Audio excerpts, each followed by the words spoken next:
Kita nyo yung reels ko, Lods? Ituturo ko sa inyo kung paano ko yan ginawa. Kaya, let's go! Siyempre, gagawa tayong video. Yung plain background lang muna, hindi pa kasama yung motor.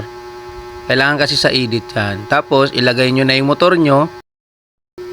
Kayo na bahala kung ano yung gamitin nyo, motor or bike, kahit ano, basta pwede nyong gawing magic. Sa inyo, sa akin kasi motor, kaya motor lang yung dala ko eh. Tapos, lalabas kayong ganyan. Acting-acting lang kayo na parang artistahin ba. Tapos, pipitik yung kamay nyo, parang may ilalabas kayong motor. Yan. Pagkatapos nyan, punta na tayo sa CapCut. New project, tapos i-click nyo yung nagawa nyo yung video, tapos add one. Tapos pag sa CapCut na kayo, maglilinis tayo ng mga video na hindi naman kailangan, buburahin natin. So yan, hahanapin natin yung dulo kung saan wala yung motor. Yan, atras natin ng konti. Yan, wala na yung motor. Tap natin yung video para ma-highlight, tapos split. Yun, naka-highlight na yung bandang kanan. So, abanti natin ng konti. Hanapin naman natin yung kung saan lalabas na kayo. Ayan. Atras natin. Tapos, kailangan naka-highlights pa rin yung video. Tapos, click split.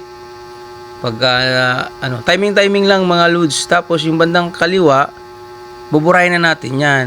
So, i-delete natin. So, yan. Malinis na yung video. Meron na tayong plain background na wala yung motor, tsaka yung lalabas na kayo sa motor. Yan. So, yung kaliwa, i-click natin para ma-highlight, tapos ilalaglag natin. Ibababa natin yan. Gagamit tayo ng overlay. So, hanapin natin overlay. Yan si overlay. Click overlay. Bababa yan. Pagbaba nyan, atras tayo dun sa pinakadulo.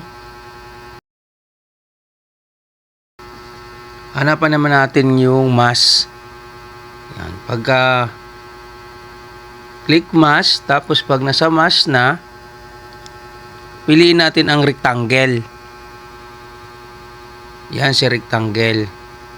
So nakikita niyo may dilaw na square, tapos may arrow sa gilid.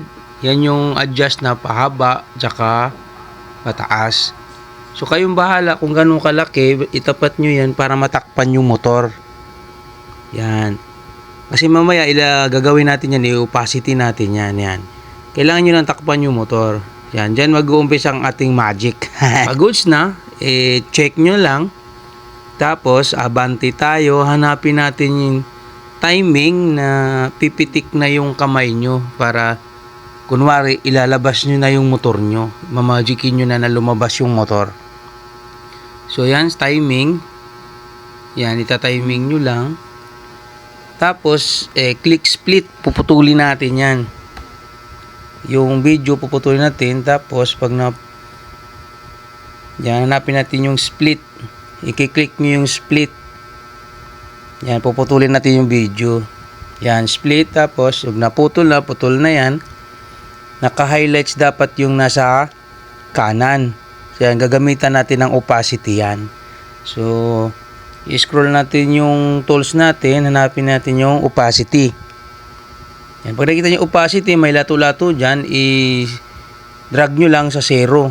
Just check. Yan, nakikita nyo pag labas na yung motor. So, ganyan lang yun. Kadali mga moves, try natin ganyan kalalabasan.